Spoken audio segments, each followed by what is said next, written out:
Assalamualaikum everyone. Today's topic of discussion is principal component analysis. What is principal component analysis? जब हमारे पास कोई image होती है और उस इमेज का हमने डायमेंशंस को रिड्यूस कराना है, जैसे 3D इमेज है उससे हमने 2 डायमेंशनल इमेज बनाना है, या 2 डायमेंशनल इमेज है उससे हमने 1 डायमेंशनल इमेज बनाना है, तो उसके लिए हम लोग प्रिंसिपल कंपोनेंट एनालिसिस करते हैं। अब इसको हम एक न्यूमेरिकल के फॉर्म में सॉल्व करेंगे तो ये अच्छा क्लियर हो जाएगा। Find the first PCA for the following. Features हमें गिवन है x और y, और हमें सैम्पल्स गिवन है 1 2 3 4 सैम्पल्स और उनकी अंदर वैल्यूज़ गिवन है। तो स्टेप 1 हमारा ये होगा कि हमने नंबर ऑफ़ फ़ीचर्स और नंबर ऑफ़ सैम्पल्स को आइडेंटिफाई करना है कि वो कितने हैं। यहाँ पे नंबर ऑफ़ फ़ीचर्स हमारे पास x और y 2 हैं, और number of samples 1 2 3 4 number of samples हमारे पास 4 हैं। सेकेंड स्टेप में हमने इनका सैम्पल्स का मीन निकालना है। तो हम मीन किस तरह से निकालेंगे? मीन निकालते हैं हम लोग 4 + 8 + 13 + 7 डिवाइडेड बाय 4। इन सारी वैल्यूज़ को x फीचर्स की सारी वैल्यूज़ को ऐड करके divided by total number of value से डिवाइड करेंगे तो ये हमारे पास 8 आ जाएगा। और y का हम जब निकालेंगे तो 11 + 4 + 5 + 14 डिवाइडेड बाय 4, तो ये 8.5 आ जाएगा। ठीक है, तो x बार हमारे पास 8 आ गया और y बार = 8.5 आ गया। अब थर्ड स्टेप में हमने ये करना है कि हमने कंप्यूटेशन ऑफ कोवेरिएंस मैट्रिक्स निकालना है। कोवेरिएंस मैट्रिक्स हमारे पास होता है x y y x और y y।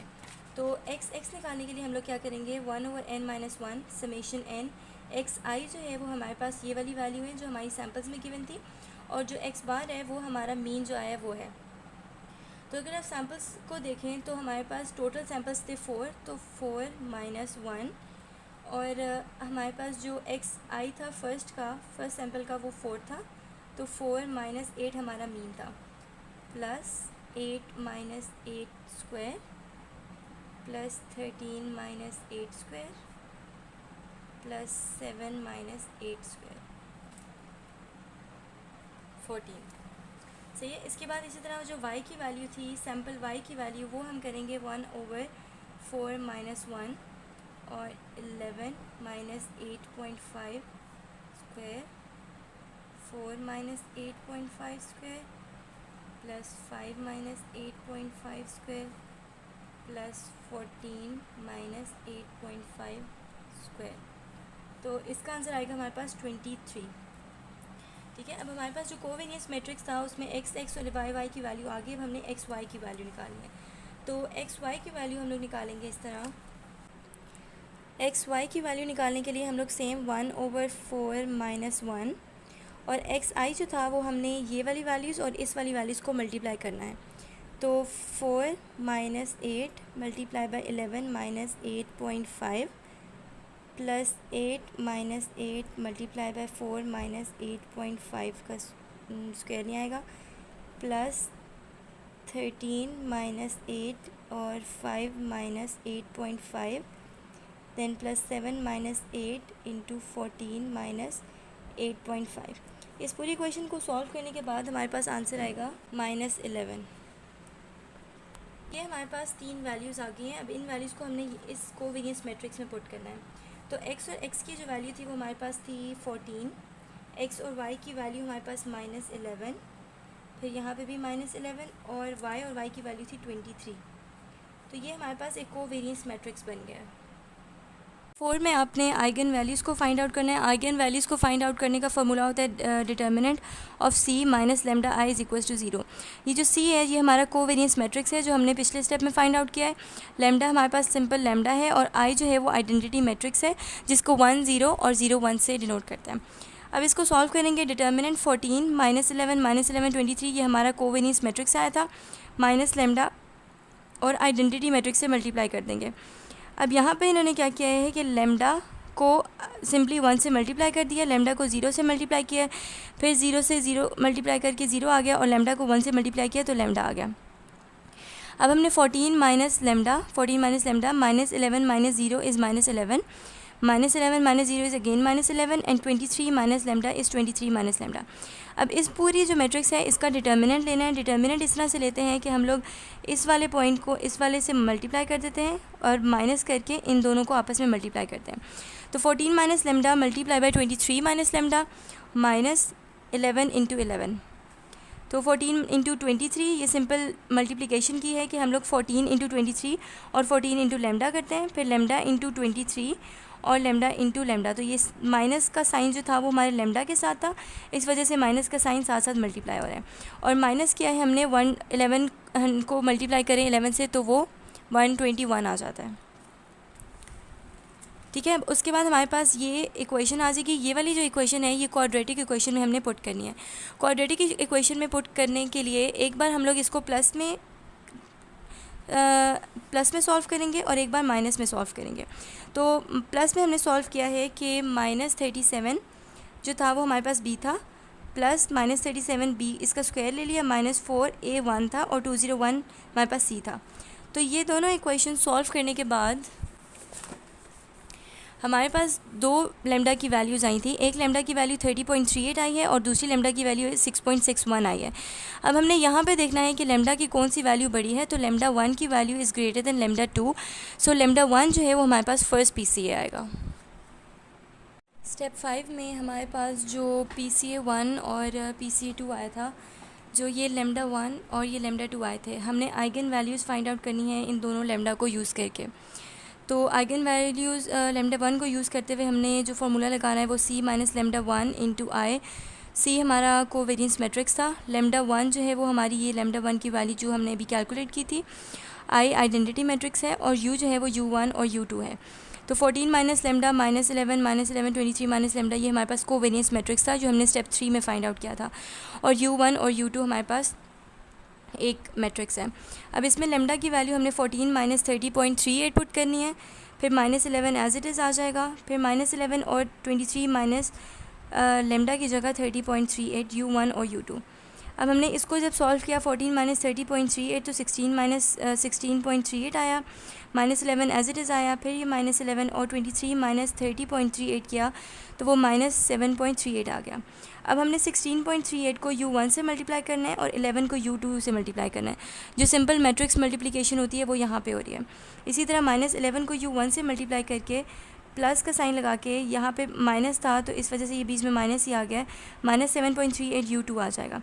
अब जो हमने इनको मल्टीप्लाई करके किया है उनको ऐड करना है। तो -16 -11 हमारे पास -27.38 आता है U1 और ये -18.38 U2। अब हमने यहाँ से U1 की और U2 की वैल्यू निकालनी है। तो U1 की वैल्यू निकालने के लिए हम ये वाली पूरी जो वैल्यू है वो राइट साइड पे लेके जाएंगे और यहाँ से U1 निकालना है तो ये इसको यहाँ पे इसके साथ मल्टीप्लाई हो रहा है तो यहाँ पे जाके राइट साइड पे ये डिवाइड हो जाएगा। अब डिवाइड होने के बाद U1 जो है वो हमारे पास -0.67 U2 आ गई है। अब हमें कैसे पता चलेगा कि U2 की क्या वैल्यू है? तो जब हम U2 इसमें 1 पुट करेंगे तब हमारे पास U1 की वैल्यू -0.67 आएगी। अगर U2 की वैल्यू हम यहाँ पे 2 पुट कर देते हैं तो हमारे पास U1 की वैल्यू भी यहाँ पे चेंज हो जाएगी। इस तरह मोस्ट ऑफ़ द केसेस में, ऑलमोस्ट हर केस में हमारे पास U2 की वैल्यू 1 आएगी और U1 की वैल्यू जो हमने ऊपर से सॉल्व करके लेके आए। अब हमने U1 और U2 का स्क्वायर लेके और अंडर रूट उसका लेना है। अंडर रूट लेके हमारे पास जो आंसर आएगा उस आंसर से हमने U1 और U2 को डिवाइड करना है। ये -0.67 है तो इसको डिवाइड किया है 1.204 से, तो हमारे पास -0.55 आया। तो U2 की वैल्यू 1 थी तो 1 डिवाइड बाई 1.204 और नीचे 0.83 आ गया। ये हमारे पास आइगन वैल्यू 1 आई है। अब आइगन वैल्यू 2 जो है वो हमें एज सच रिक्वायर्ड नहीं होती इन क्वेश्चंस में, लेकिन हमें ये कैसे पता चलेगा? इतने कॉम्प्लिकेटेड, इतने लंबे क्वेश्चंस हैं तो हमारी वैल्यूज़ ठीक जा भी रही हैं या नहीं जा रही। तो उसके लिए हम लोग आइगन वैल्यू 2 जो है लेमडा 2 की वैल्यू पुट करके वो इसमें करेंगे 6.61। तो ये वही सारा स्टेप है, ये हमने सारा स्टेप वही परफॉर्म किया है। एंड पे आके वही 1.49 प्लस 1 को डिवाइड कर दिया है जो हमारी इस वाली वैल्यू से आएगी। ठीक है, तो ये हमारे पास आइगन वैल्यू 2 आ गई है। अब यहाँ पे देखिए 1.204 था और यहाँ पे हमारे पास आया है 1.79।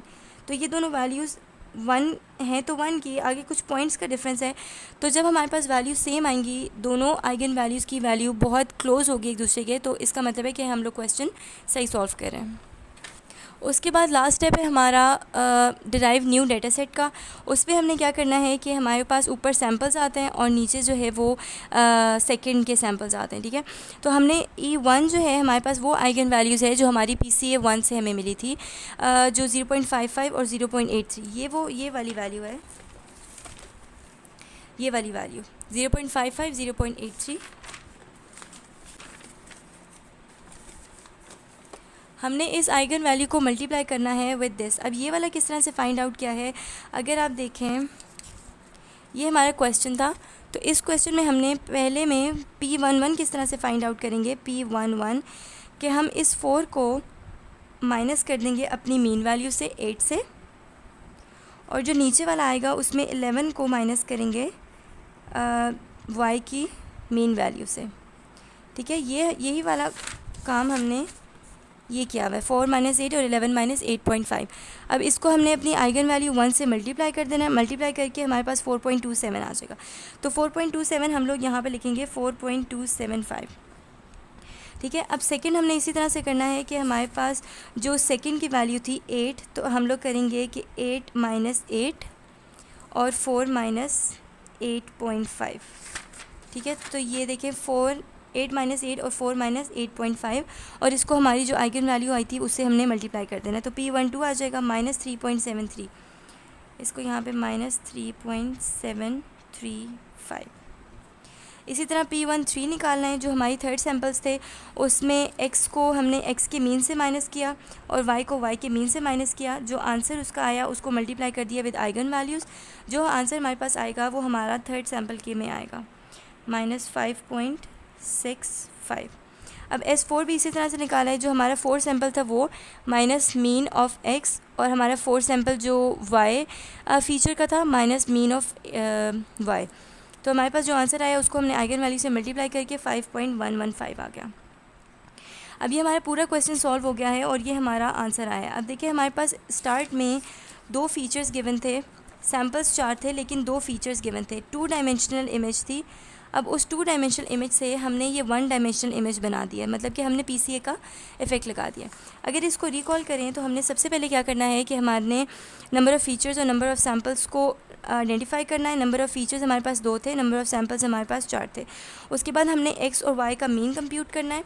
कंप्यूट करने के बाद हमने कोवेरियंस मैट्रिक्स निकालना है। कोवेरियंस मैट्रिक्स निकालने के लिए हमने x और x की जो वैल्यू निकालनी है वो हमने x की जो सैम्पल की वैल्यू थी माइनस मीन, फिर x की सेकंड सैम्पल की वैल्यू फिर माइनस मीन, x की थर्ड सैम्पल की वैल्यू माइनस मीन और x की फोर्थ सैम्पल की वैल्यू माइनस मीन। फिर उसके बाद y और y का करना है कि y सैम्पल की value minus mean of y, फिर y की सैम्पल की सेकंड वैल्यू, देन उसका, और इसी तरह आगे सारे। फिर उसके बाद हमारे पास आ जाता है ये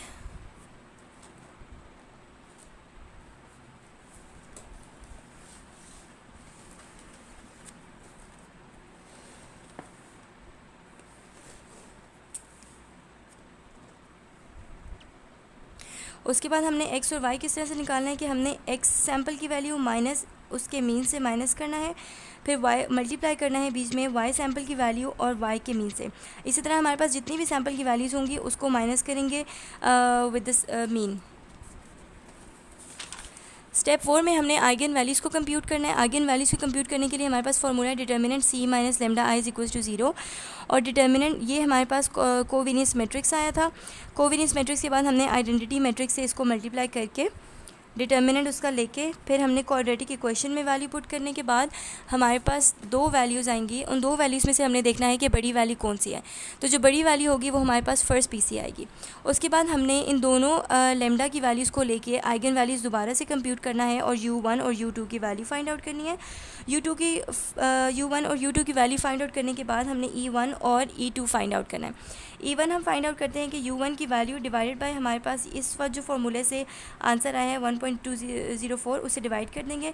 इसी तरह यहाँ पे भी उसको डिवाइड कर देंगे। फिर जो हमारा लास्ट स्टेप होगा उसमें हमने न्यू डाटा सेट को डिराइव करना है, और डाटा सेट को डिराइव करने के लिए हमारी जो आइगन वैल्यूज़ आई थी, ये E1 जो थी, ये हम वो वाली वैल्यू यूज़ करेंगे जो हमारा PCA वाली वैल्यू थी।